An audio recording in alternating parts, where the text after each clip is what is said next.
go. Wait, what? You can go now. Oh, okay. Hello everyone. This is Ian.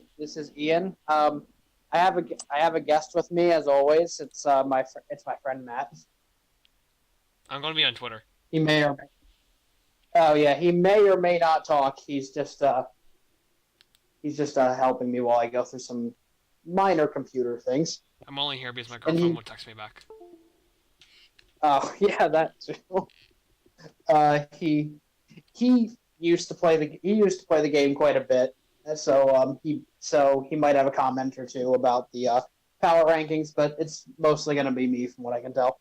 So this is the Hive Season 4 Beedrill power rankings for the post draft.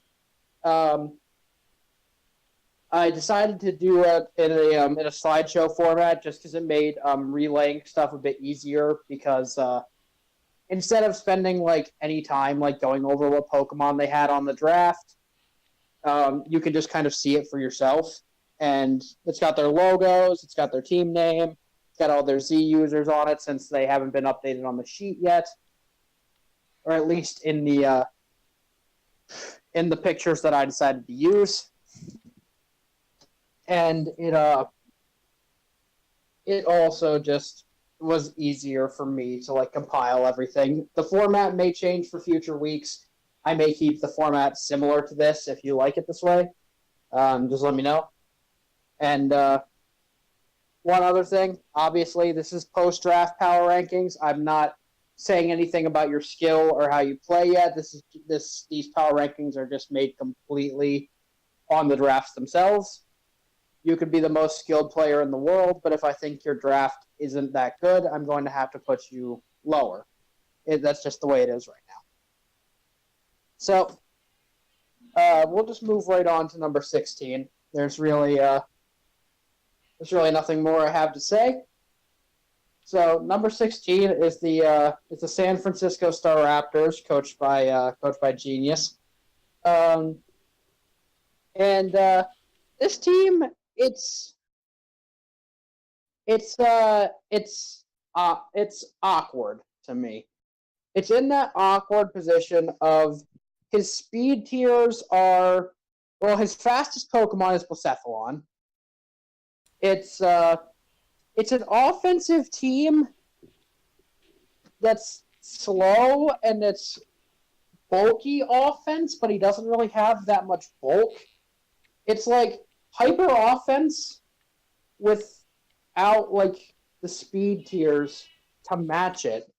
It has like I said, his fastest Pokemon is Blacephalon. He has a Mienshao, and then everything else is either base 100 or below, and his only base 100 Pokemon is Mew.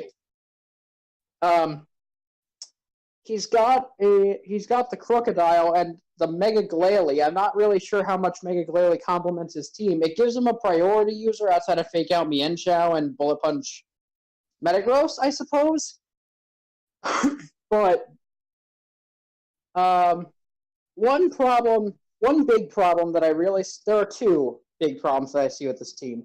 The positives about this team is that he has good hazard setters. He does clearly have a lot of offense from what I can see. Oh, I was wrong, by the way. His fastest Pokemon is Scolipede, not Blacephalon, before I keep going. Obviously. He has Spikes, Toxic Spikes, and Stealth Rocks. So he has potential to hazard stack his opponent and to wear them down while he just pummels them with offense. But I feel like he himself is going to just get worn down a lot as well because one, his hazard removal options are limited. He has Defog Mew, which means if you're running Defog Mew, you're missing a move slot on Mew, and since Mew can literally run anything, you probably don't want to be forced into having Mew run Defog every single week. There's Rotom Mow, which you also don't want to be forced to bring Rotom Mow every single week. And there's Torkoal, which is his only rapid spinner, which is his only way of getting rid of hazards without removing his own, which kind of would mitigate the effect of spikes and toxic spikes. And the problem with bringing Torkoal is that it brings me to problem two, he doesn't have a water type, or really anything to absorb fire attacks. His best switch-ins are Torkoal itself, which is going to be setting Sun up, and it doesn't have any reliable recovery outside of rest. And his other fire type switch-ins are Dragonite and Blacephalon, which do not appreciate taking fire type attacks, especially considering your hazard removal is relatively poor and Dragonite's not going to be able to keep up its multi-scale, which is one of the big reasons why you would draft Dragonite, is to keep its multi-scale intact so that it can sweep late game. But that's going to be hard if your hazard removal is relatively limited, and you're kind of forced to bring hazard removal every single week.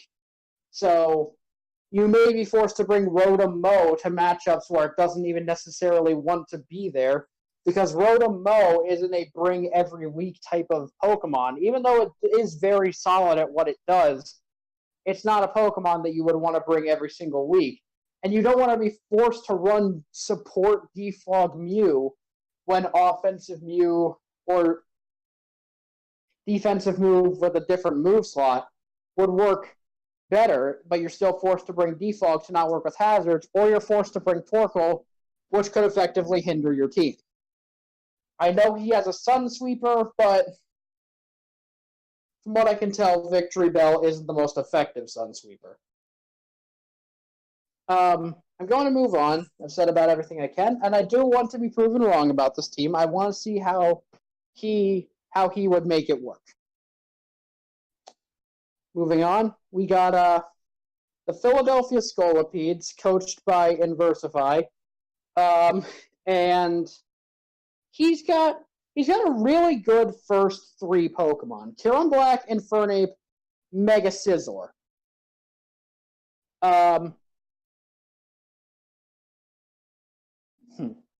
So, what I find interesting about this team is that he has sticky webs. He has sticky webs, which is really going to help out Kyurem Black and Infernape, and also help out Bisharp, because a lot of times people are going to need to defog away sticky webs, and Bisharp gets Defiant, so it can take advantage of the sticky webs. Outside of it, though, it doesn't really seem like it's a sticky web team, because Mega Scizor has Bullet Punch, and it's going to be run about 90% of the time you bring Mega Scizor. It's just a fact. It's just how a lot of people decide to run Mega Scizor, and it's one of its best stab moves to use, other than Iron Head, which I don't even think hits that much harder.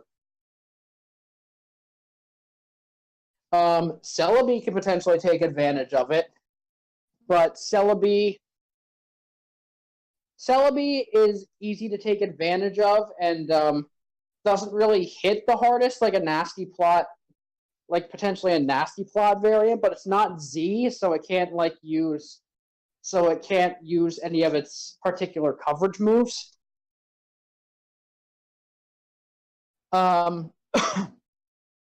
And again, he's a sticky web team with his only hazard removal options being Defog.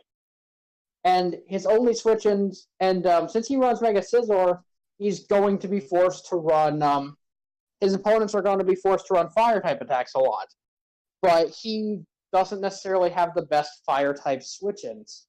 He has Seismitoad, but if Seismitoad goes down, his fire-type switch-ins are Infernape and Wishy-Washy, and I don't think Wishy-Washy is going to be brought to a lot of games, because it's a Wishy-Washy.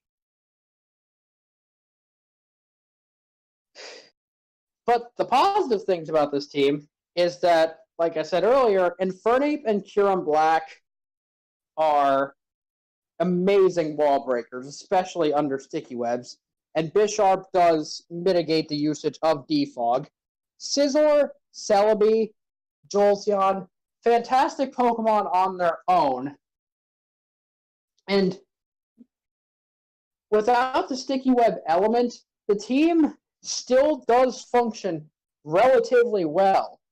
I just feel as though in practice, it's not going to be picking up as many wins consistently because his team has a relative weakness to fire and grass coverage. And I feel like his opponents are going to be able to exploit that a decent bit. And I feel like his team is going to end up getting exploited, especially considering, like, aside from Jolteon, his team isn't relatively fast. He would have to rely on, like, a Slurpuff that has an Unburden Up or a Scarfer. And because the speed tiers drop from 130 to 108, and his defensive backbone isn't. It's impressive. He has Gliscor, Celebi, Kyurem Black, but I don't think it's quite bulky enough to make up for the lack of speed tiers. So we'll move on to, speaking of bulky, we have a borderline stall team featuring Landorus Incarnate and the Abomasnow. I'm gonna say it right now. Salamence Rachi, I really like the pickup there. And I like Salamence Rachi and the combination of Alomola, because it gives him an additional ice resist, it gives him wish support, it gives him double wish support to build up further on. And I do like, okay, before I get onto the butt, again, Spike's T-Spike support to go around with this bulky team with a Selgor, but aside from, like, Encore a Selgor, he doesn't really have a way to pressure opponents into not defogging away those hazards anyway. And while I feel like the defensive backbone is very impressive, I feel like his team is going to get set up on a lot. I feel like, first of all, I don't think he has any form of stat reduction. By that I mean, like, he doesn't have Haze. A lot of his Pokemon, I don't think any of his Pokemon get Roar. I don't think I don't think he has any way of Dragon Tailing. Like, if his opponent's set up, he really doesn't have a good way of stopping it.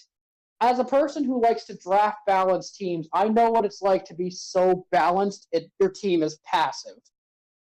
Tangrowth, Alomola, Chansey, even a Selgor, like even if the opposing Pokemon has Substitute and a Selgor's Bug Buzz goes through it, Selgor doesn't hit incredibly hard and won't be able to take out the Pokemon behind subs. And his fastest Pokemon is Cobalion at base 108. So faster setup sweepers or speed boosters are kind of going to take advantage of this team a lot. Also, I'm not sure how I feel about Z Landorus and Z Abomasnow over Z Jirachi, just because I feel like potentially Jirachi could be a little more dangerous if it had Z moves with it.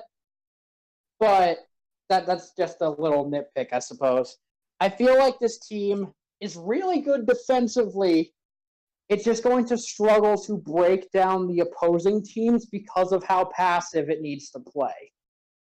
And his big sweepers, Cobalion and Salamence, are kind of going to need to carry the team. So we'll move on to the Arizona Zygardenals, coached by Dougal. Just love his name, Dougal. It's a fun name. He's got Sticky Webs with Mega Lopunny and Hoopa Unbound.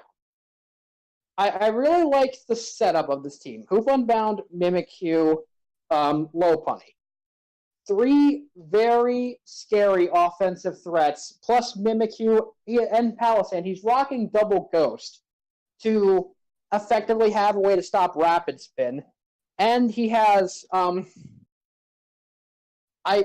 two taunters that I know of in Mimikyu and Skarmory to stop sticky webs from being defogged away from your side of the field.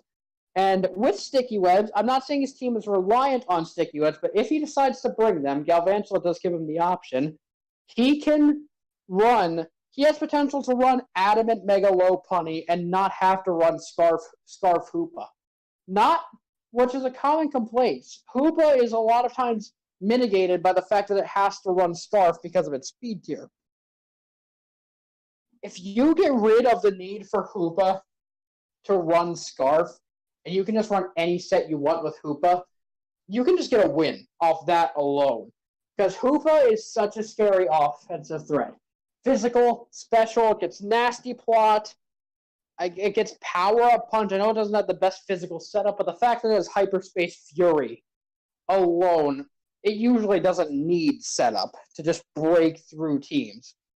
Plus, he has Spikes and Toxic Spike support to make switching into Hoopa and Lopunny that much harder.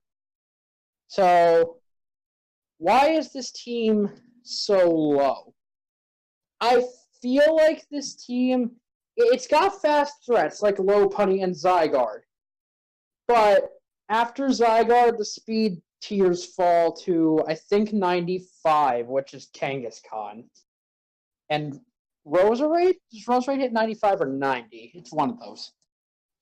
After that, his team kind of becomes reliant on those sticky webs, and the sticky webs effectively stop Pokemon from outspeeding Mega Lopunny. I just don't know how successful this team will be if he doesn't run sticky webs, and if he has to run sticky webs every single week, the strategy will become predictable. But I think this is just the type of team that if you play well enough and you use the tools that you have, you can do really well with it. I like the Mega Lopunny Hoopa Unbound core, the Wall Breaker core with sticky webs. I also don't like the idea that like your taunters are Skarmory and Mimikyu would rather be running either a Swords Dance set and Skarmory might not have the move slot to run Taunt anyway. Although running Spikes on Roserade means that you won't have to run Spikes on Skarmory or vice versa. So that is nice to have two Pokemon that can set up Spikes to wear down your opponent. Also, I'm not sure how I feel about like your best water and fire switching both being the same Pokemon. Once Hoopa Unbound goes down, you don't really have a water switch in. And, I mean, not Hoopa Unbound, Volcanion. I was looking at the wrong Pokemon. Once Volcanion goes down, you don't really have a water switch in. And if Volcanion and Roserade go down, you have no water switch in. And if Volcanion goes down, you have no fire switch in, period. So, I'm just not the biggest fan of Volcanion being the only water or fire type on your team. I feel like it's good if your team has both, so it doesn't have to worry about being the bulky water or the bulky fire. I'm just not sure. I'm just unsure how Volcanion fits into draft format. I personally don't think it's that good, and I don't know how well it's going to work on this team. But overall, I like the sticky web offense. It's not all bad, and I'm not trying to crap on these teams. It's just I can see the flaws in it, and I'm trying to explain why I think they're lower, and I'm not saying these teams can't work. There are definitely positives to each and every team, and each and every team has the potential to be successful, and I want the lower teams to do well to prove me wrong. Get that out of the way. All right, up next we got Arf, the real Magikarp, who didn't give me his logo, so you're not getting a logo pick. Enjoy. Also, Arf, stop picking Ferrothorn first round. It's not a round one pick. I get it's a meme, but stop picking it round one. he covered his bases though. Like weirdly enough, he supported Ferrothorn pretty well. He has Victini Slowbro Altaria, which stop him from getting fire spammed. He has a Slowbro and Mega Altaria to stop him from getting fighting spammed, and if people try to set up on his more passive Pokemon like Slowbro, Umbreon, Gligar, Cradily, Ferrothorn, he can use Ditto to copy their stat boost. And Lycanroc is a great form of priority. So why? So I guess that begs the question: why is this team so low? Again, speed tiers. His fastest Pokemon is Thundurus. I feel like this team is going to rely on Victini and Thundurus breaking for Mega Altaria, and I'm not sure how much effectiveness he's going to get out of his other Pokemon. Like, I don't think Cradily is going to be coming because he has Ferrothorn. I don't know how much Gligar is going to come because he has two other flying types. I feel like Umbreon. I feel like the top 6 Pokemon on his draft, and maybe swapping him out for Hitmontop so that he has Rapid Spin support instead of Defog to keep his own hazards up since he has a Spike and Stealth Rock Stacker in Ferrothorn. I feel like the bottom 5 members aren't going to come nearly as much, though the threat of Ditto will stop his opponents from bringing setup as often, or the possibility of them getting reverse swept by it is always present. Or it's going to force a lot of their Pokemon to bring sub, in which case you could potentially bring Hyper Voice Altaria to just pass through that. Overall, this one's a really solid team. I guess the only reason it's number 12 is because I can see the little issues, and I don't feel like all the team comes together truly well. And I guess I just like the other 11 a bit more. I like how they're put together a bit more. But still, a really solid team. I just wish it was a bit faster and had a bit more synergy. Next, we got the Oakland Rosa Raiders, coached by L5, who didn't give me his logo or his C-move users, so he gets nothing. I don't even know what his channel link is, and I'm not going to look it up. So this man's got 2 setup sweepers and 3 defoggers and a rapid spinner to stop him from getting worn down on his Mega Pinsir. And the rest of his team, like if he decides not to bring Mega Pinsir, he's not pressured to bring Hazard removal at that point. Because nothing else on his team really hates rocks. And he doesn't have the traditional cores. He doesn't have a fire type, and his grass type is Lilligant.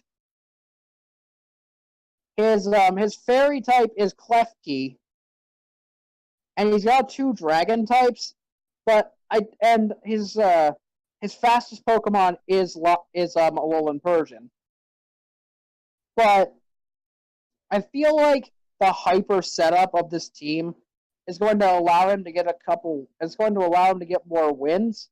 I'm not sure what Magnezone's role on the team is. Like, I know it can get rid of bulky steel types, but Zygarde is one of the better steel removers in the game because of Thousand Arrows. Like, even Skarmory or Celesteela can escape it because it's just going to knock them down. That said, though, I think this team's actually decently put together, despite the fact that Lilligant is his grass type. I'm just not sure how defensively it'll stack up, but he has a Toxapex and a Klefki and a Piloswine, but those are really his only truly bulky members. I mean, I know Zygarde can run a bulky set. It can be incredibly bulky and annoying. It's just mostly a setup threat. And supporting Zygarde, I think this team supports Zygarde pretty decently well. And Zygarde and Mega Pinsir can kind of break for each other for one of them to clean up. And, Latios will do Latios things. Again, really, really decently put together team. I just like the other ones a bit more, and I feel like they have a bit more synergy. I feel like the cores are a bit weird here, and I don't like the idea of Klefki being your fairy type. I might just be nitpicking at that point, but I don't like the idea of Klefki being your fairy type, and you really don't have the best Edgequake switch-ins. But, and your hazard removal is really good, though. So, it's just someone carrying Edgequake and Stealth Rocks will be able to get rid of a lot of your hazard removal, and then just also be able to hit your team very hard. So just, I guess, watch out for Edgequake, which is one of the more common types of coverage, and you'll be fine. Next, we'll move on to the New England Pidgeots. This guy will, again, the three people that I don't have logos for just all came in a row, so. The rest of the teams have logos, which is nice. This man has Mega Gallade, which is one of the better wall breakers in the team, and he also has a lot, not in the team, in the meta game, and his fastest Pokemon is Whimsicott. An upside and a downside right off the bat, but his team, unlike a lot of the others that I have mentioned, is actually able to have an offensive and a defensive presence. Chandelure, Diggersby, Zapdos, even Alolan Muck, Mega Gallade, and Alolan Muck is great on this team to break down bulky psychic types for Mega Gallade. This man has a Toxic Spike, Spiker, and a Stealth Rock setter in Fortress, and he has a Ghost type to stop Rapid Spin. And he has Druddigon and Chandelure and Milotic to literally soak up those fire type attacks to make sure that he doesn't get broken down. Zapdos is really good on this team. He has Pokemon that can take the ice type attacks, that can get rid of the rocks, like Whimsicott, like Fortress, like Cryogonal, which gets Rapid Spin and Defog. This team's going to be really hard to break down, and I can see Zapdos and Mega Gallade breaking it down. If Muck starts setting up curses or runs an Assault Vest set, it's going to be really hard to break down. With the addition of getting Recycle plus Gluttony Figgy Berry, Alolan Muck has become a lot more viable and a lot more annoying in draft leagues. And I don't think it's going to be an exception here. Diggersby and Chandelure and Mega Gallade, they are going to break other teams hard. For Alligator, he has a Pokemon that can also set up speed, so it's not like speed is going to be completely out of the picture for him. Because he has two water types, you might say he has an electric weakness. He has a Druddigon, Whimsicott, Diggersby, and an Alolan Muck, which, on the special side, probably won't take too much from the electric hits anyway. He might have a bit of a grass weakness. Zapdos, Fortress, Whimsicott, Alolan Muck again, Chandelure. If it's special, Cryogonal can eat those for days. A lot of his weaknesses are really covered by other Pokemon. It's the speed tiers that are holding him back. And I don't like the idea of Fortress being one of your really only hazard setters, because I think Fortress is one of the easier Pokemon to handle, but he did well of drafting around Fortress being his only Stealth Rock setter. Not only Stealth Rock setter, one of his only Stealth Rock setters outside of Druddigon, or being his Spike setter outside of Diggersby. But let's be honest, you're not running Spikes Diggersby. Run Spikes Diggersby, though. Okay, so we'll move on to the Toronto Weezings, coached by Daniel. And Daniel, answer me a question here. Why are your Z-move users the people they are? I get Weavile. I can even get Electros because of coverage, but Why do you have Z Entei over Z Necrozma? Like, what does Z Entei offer you that Necrozma can't? Necrozma has so many different ways to set up that with Z moves, it is a scary offensive threat. Why is Entei your Z move user? I just want to know that. But that aside, Weavile on this team is amazing. It can hit the benchmarks of outspeeding 115s and 120s and can take out Pokemon that would immediately threaten Mega Diancie and Gengar, which are two of your biggest offensive win cons on the team. It can also Pursuit Trap Ghost types, which your only resistance outside of Weavile itself is Miltank. And it can also Pursuit Trap bulky Psychic types, which outside of Gengar would be really annoying for your team to break. So I like the Weavile pick. I think Necrozma is going to work really well on this team. It's not forced into a Stealth Rock role because you have Empoleon and Miltank. And Chestnut can bring Spike support. Flygon, Necrozma, even Mega Diancie to an extent, they can all be setup threats. Electros, Miltank, Empoleon, Necrozma, they can all be bulky threats.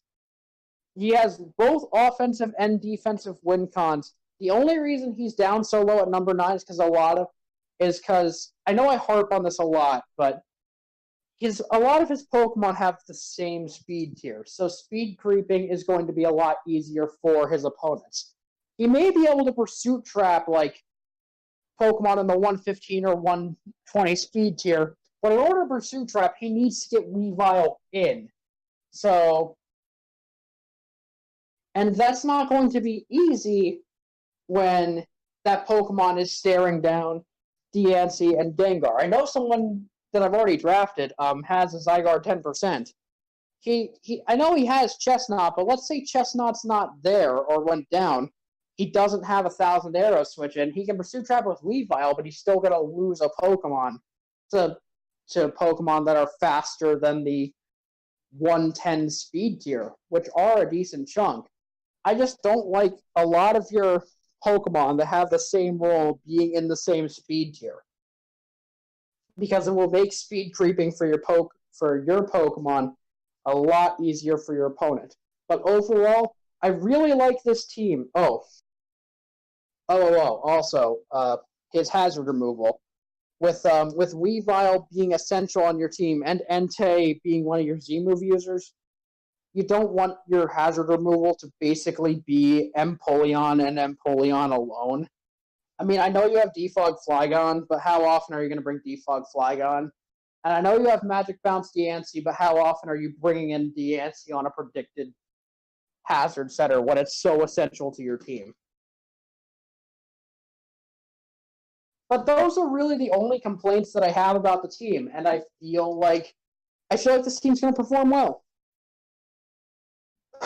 So let's move on to Ace of Base and his Anaheim Alterius. He disgusting draft as usual. This man loves his disgusting drafts. He's got a Mega Kang and a Shadow Tag Gothitelle. And a Manaphy. Like, those 3 Pokemon alone really help cement him at number 8. Hydreigon, Emboar, he's got a scary team. And okay, before I get into the big butts, I won't be negative yet. I do want to continue to highlight the positives of this team. This team is going to be able to break down a lot. Mega Kangaskhan and Manaphy and Hydreigon are going to be breaking a lot because of their setup potential, in Mega Kang and Manaphy, or just in the pure breaking potential of Hydreigon.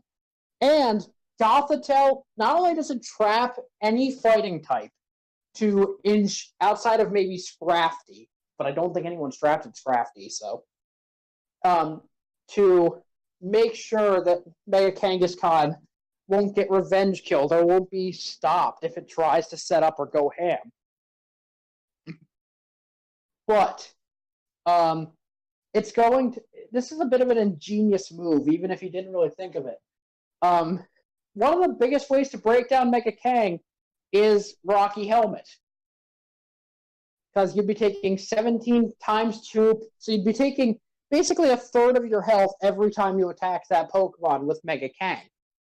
But with Gothitelle having Shadow Tag, it may want to prevent the bulkier Pokemon from running Rocky Helmet. It may force them to run Shed Shell. Because if Gothitelle starts setting up on those bulky threats and you can't stop it, then it could just be GG. Like, Gothitelle could just GG right there because you decided to run Rocky Helmet instead of Shed Shell. So the item selection mind games that he has going on is really good. And the reason why I put him halfway is because his team on paper is probably one of the best ones. But his fastest Pokemon is Crobat, 130, and then it drops to base 100. That is such a big speed gap that I can't ignore. Plus, a lot of his Pokemon hit that same speed tier, and it is going. And if you can't make Gothitelle and Mega Kangaskhan, like, it really all depends on how he plays Mega Gothitelle. Mega Gothitelle, could you imagine? Mega Kangaskhan and Gothitelle. It really depends on how he plays those. Because Manaphy is probably still going to do a lot of work. But I don't think it's going to be the star of the show. It's going to be Gothitelle and Mega Kang. But it also, like, the fact that his team gets relatively slow after Crobat is going to force Pokemon like Hydreigon, maybe even potentially Manaphy, and Excadrill to be Scarfers. And Hydreigon does not want to have to run Scarf every single week. Also, your ways of hazard removal are Crobat, Decidueye, Comfey, Hydreigon, and I think Masquerain gets it too, and Rapid Spin Excadrill. Which is a lot of hazard removal, but your hazards are sticky webs, which do help to mitigate the base 100 speed tier problem. But all of your other ways of hazard removal are defog, and your only way of setting up Stealth Rocks is Excadrill. So Excadrill is going to either be forced to run Stealth Rocks, or you're going to need to play without them. And your only way of getting rid of hazards without running your only way of getting rid of hazards without getting rid of your own would be Rapid Spin Excadrill. So Excadrill may be forced to come on a team that, I'm going to be honest, I don't think supports it very well.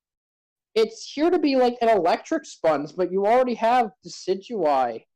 And, like, if your only electric sponge is Excadrill, it's not going to stop the electric types from volt switching around. I don't like Excadrill on this team because it's going to either be forced to be Scarfed or it's going to be forced to carry Rocks and Rapid Spin. Because it's your only rocker and it's your only spinner. And you don't even have sand support to make it go faster and let it sweep if the situation arises. But despite everything that I just listed, I still really like the team. I really like the first. I really like the picks. I really like Mega Kang and Gothitelle. I think that's going to win him games. I like how Manaphy is also going to deter the usage of Bulk because it can tail glow on Bulk. I like Hydreigon as a wall breaker. I just feel like a lot of Pokemon are going to be locked into certain roles because his speed is very limited and his hazard options are very limited. So I feel like he's going to be forced into a role. with a lot of his Pokemon. That aside, though, let's move on to number 7. The Los Angeles Lookers. He's got that Durant. Sorry, I'm giggling. I love Durant. I I I love how effective it is if the moves hit, but I also love when it misses because literally every single move if you run Hustle is Stone Edge, and that is just hilarious to me. A bug just running in there practically blind, just going, I got this, and then potentially just missing every single move. I know there are people that will never draft Durant because it has the potential to miss. So thank you for drafting Durant. I'm a bit wary of that being your Steel type, but thank you for drafting Durant. I really like that Pokemon.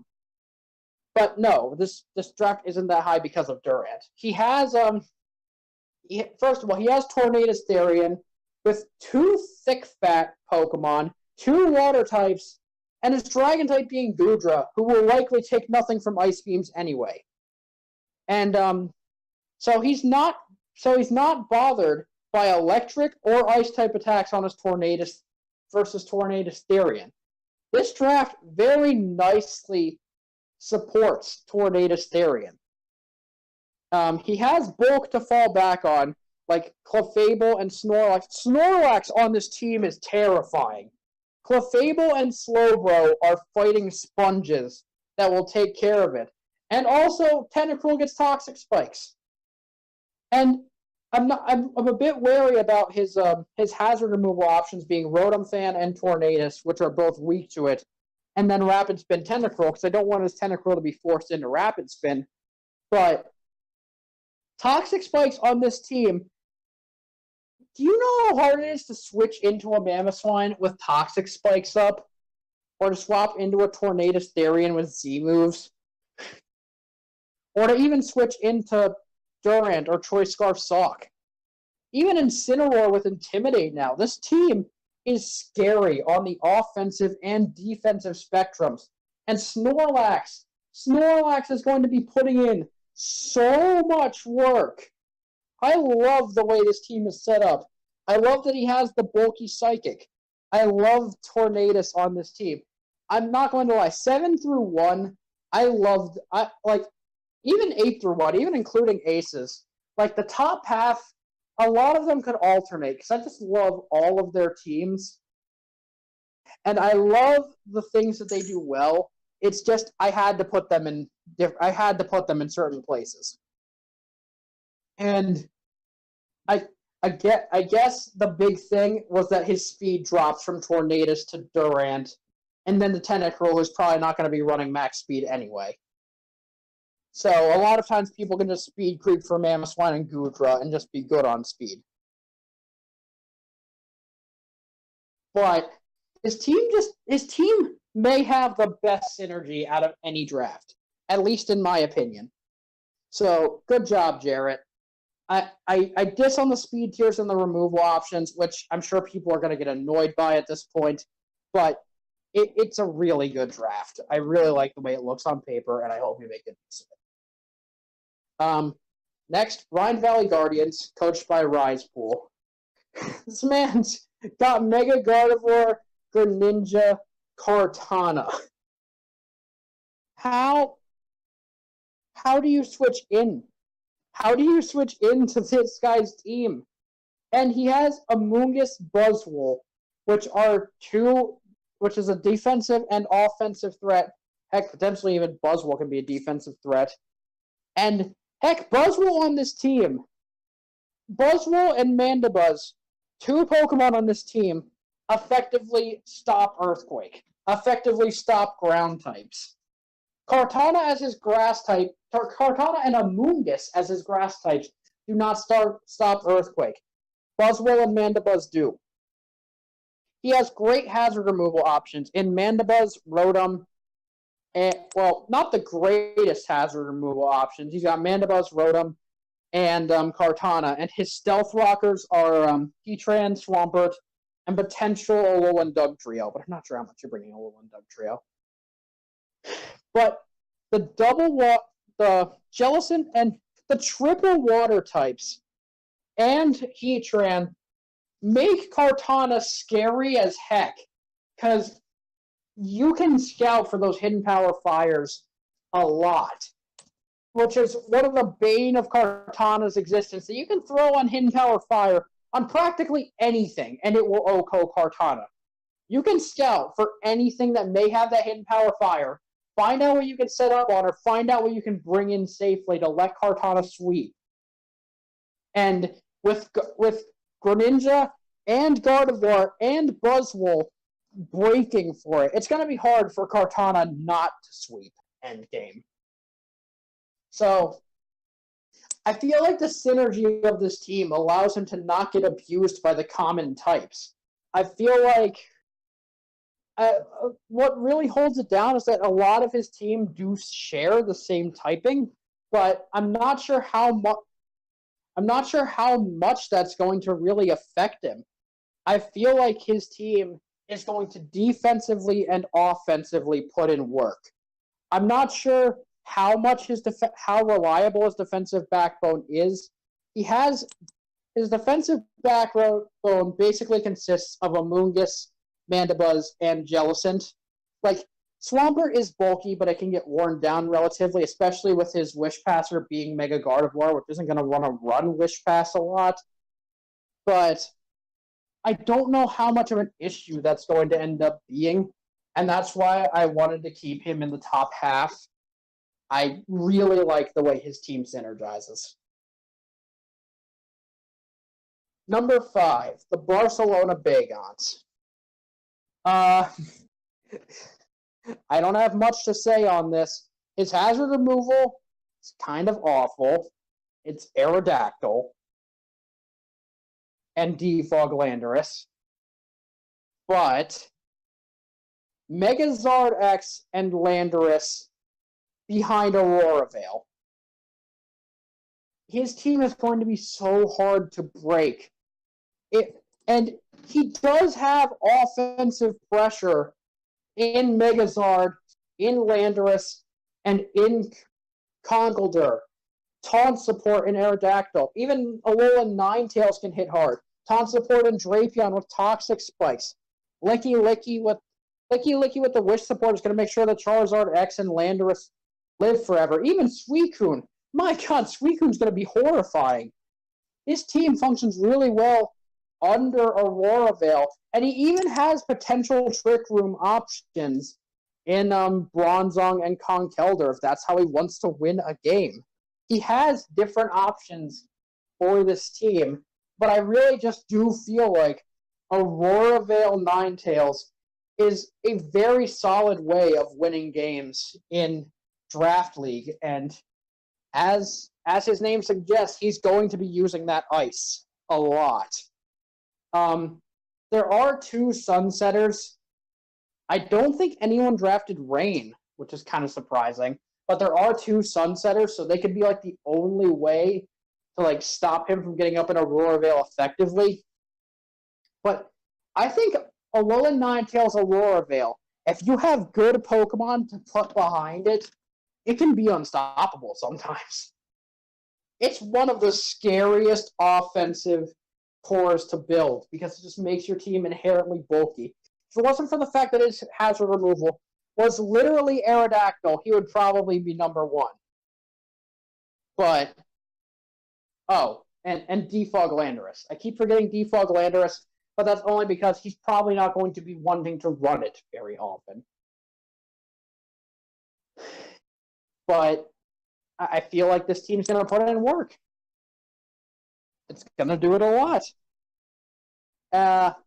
Next, we got the FC Poplio. This man has actually pretty decent removal options in Donphan, Rotomosh, and Latias. He's got good Z-move users in Kommo-o and Venusaur. I haven't been talking about the Z-move users very often, but a lot of times, like, the Z-move users are very, like, obvious. Like, of course you're going to Z Kartana. Of course you're going to Z Tornadus. Of course you're going to Z Manaphy. Of course, you're gonna Z like Pokemon like Weavile, Landorus, Therian, and those kind of things. But Komao, Zoroark, especially Zoroark, like I'm not sure if it's Z status or not, but Z Memento could come in handy, or just having a Z coverage move could really help. I, there is one thing I will judge immediately, though. It's you. Why did he draft Zoroark round 3? He picked up Latios round 10, but he picked up Zoroark round 3. That's just really weird to me. I guess he really wanted Zoroark on this team. And to be fair, Zoroark does really well on this team. It can disguise itself as a lot of Pokemon that can take advantage of it, like Komao, like Garbodor, Venusaur. He has 2 poison types he can disguise himself as to stop him from getting hit with a fighting type move, or even a U-turn. Komao is going to be very threatening. He has good hazard removal options for Megas.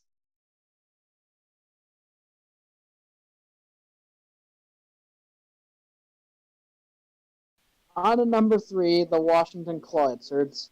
Said all that. I really like Coco Lucha. Like I said, Coco. Like I was saying before, I think Tapu Koko is the best Pokemon in draft format, like right now. And he has like ways to stop the common ways Tapu Koko can be like used against you. He has 2 ground types in Nidoking and Mega Camera. By the way, shoutouts for having a draft that Mega Camera actually works on. He has Shaman, which not only supports his 2 ground types, but is also one of the best electric absorbers in the game. And the 2 ground types stop poison spam plus Registeel, so Shaman's going to be hard to break down.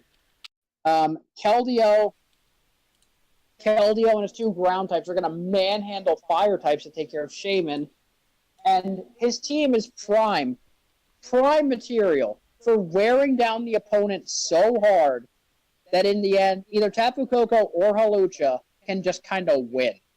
This team would be hard enough to deal with without Hawlucha. But with Hawlucha, it is terrifying. Hawlucha is going to be primed to sweep so many times. His hazard options, they're relatively good. He has Nidoking for Toxic Spikes. He has Mega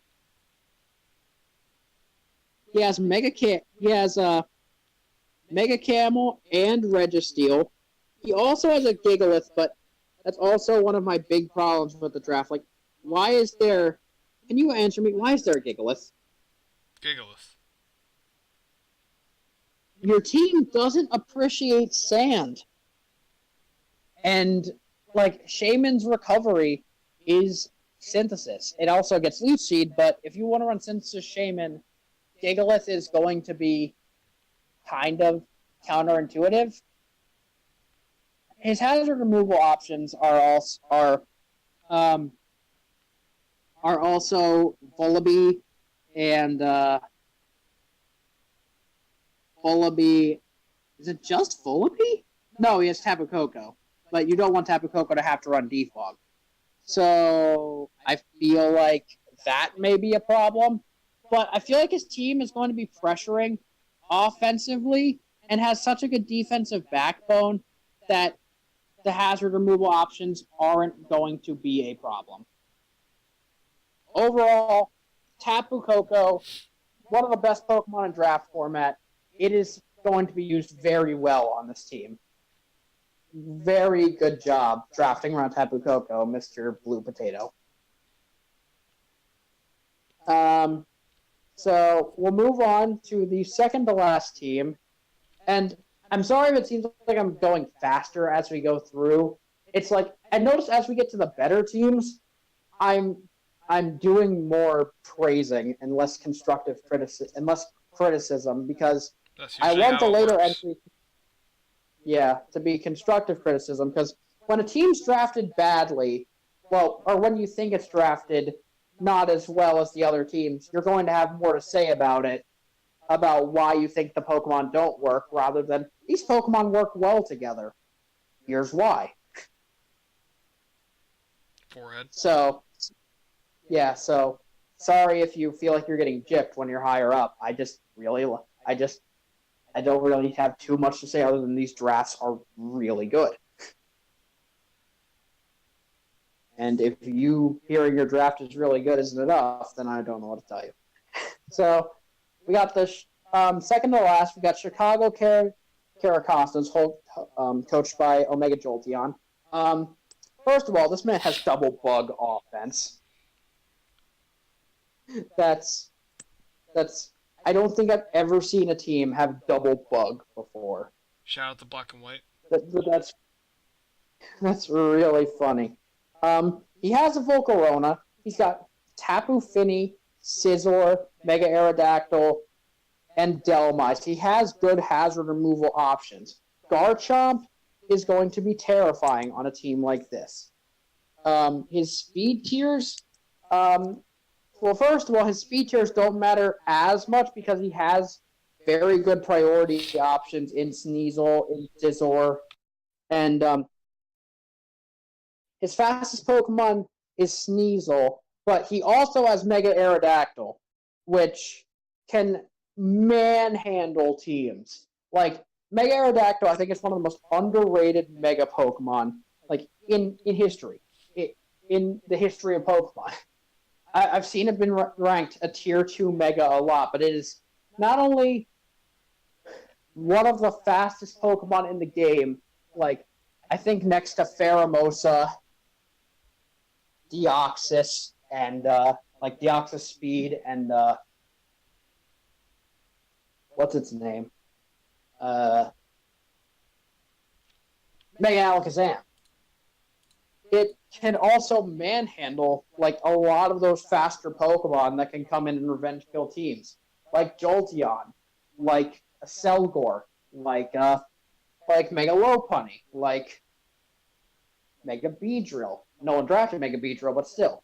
Just the fact that you can be faster than pretty much anything means that a lot of those faster Pokemon won't be as annoying because you have something that can constantly revenge kill it. He has a good defensive backbone to fall back on. Volcarona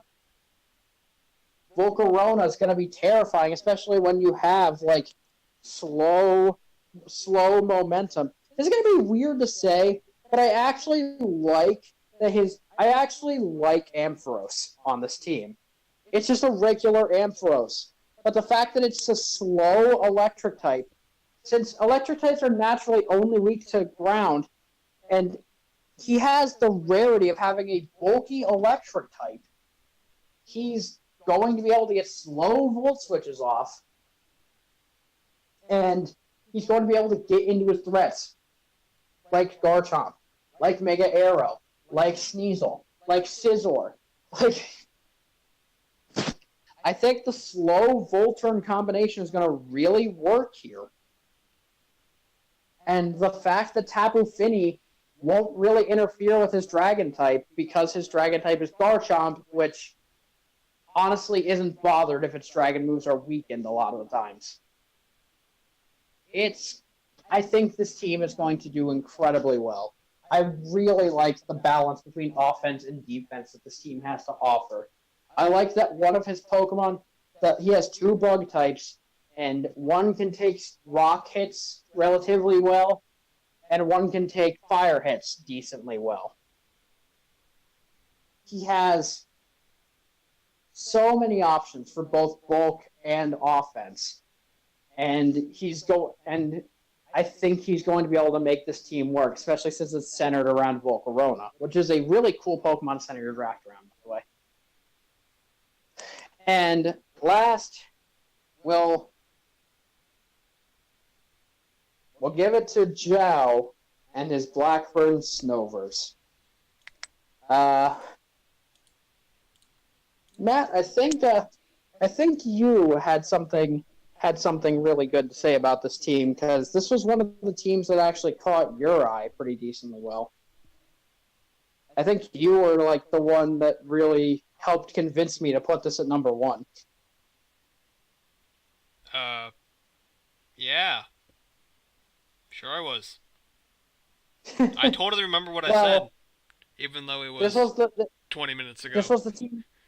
This was the team that you looked at and said it was one of the better offensive teams you ever Oh, seen. oh yeah, it is because you know all those offensive teams usually have the check marks like a ghost type and the hazard lead, and then a bunch of fast stuff and like two or three wall breakers. Well, this one, oh, then there's always that one bulky Pokemon that you randomly throw into it.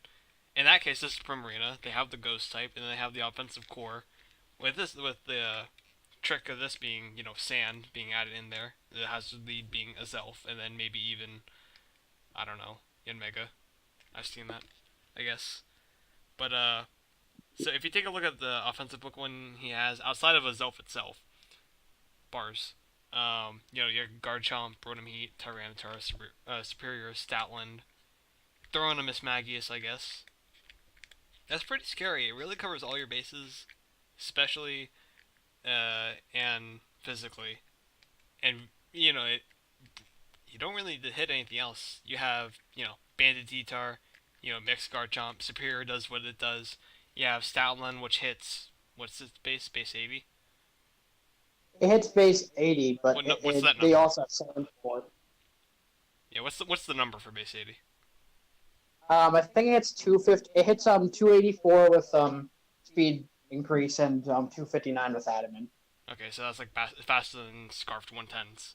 So I think at least. I think it's around that benchmark. Yeah, and then Rotom Heat just throw off some overheats and deal with the water types. That's all you really need. Oh, and Yeah, Kamal is cool with this draft because you know, uh, beat stall Pokemon, I guess, kind of. Not really. I don't know. I yeah. don't play this game He enough. also it it doesn't force Superior or Rotom to run defog if he doesn't want to.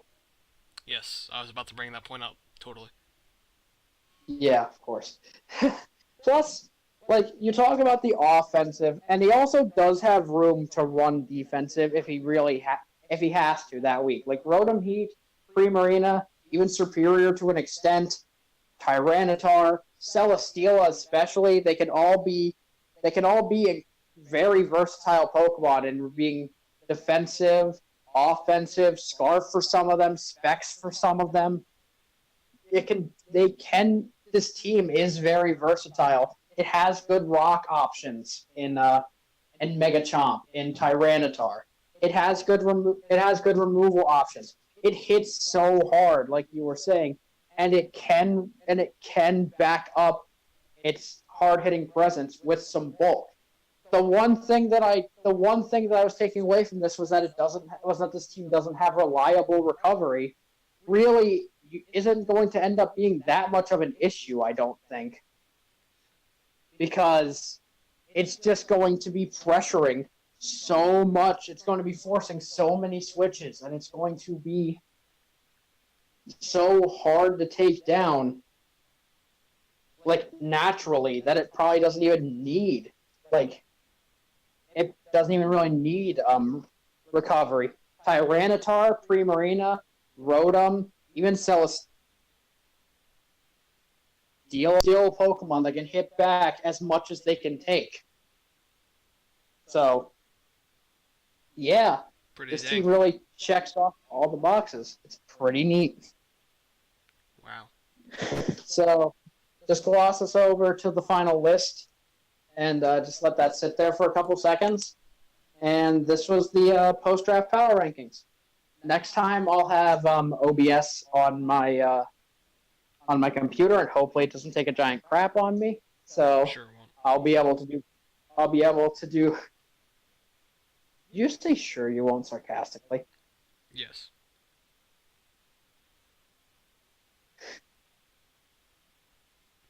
Just for that, my co-host is going to be Jimmy from now on. Okay. You think I have a problem with that? You don't pay me. I mean, maybe. I mean, maybe. I know how lonely you get. I mean, I'll admit you have good snacks, but Never mind. You have really good snacks. Hey, can I stay? Yeah, I mean, Yeah, fuck you, Jimmy. your mom. Yeah. So, bye.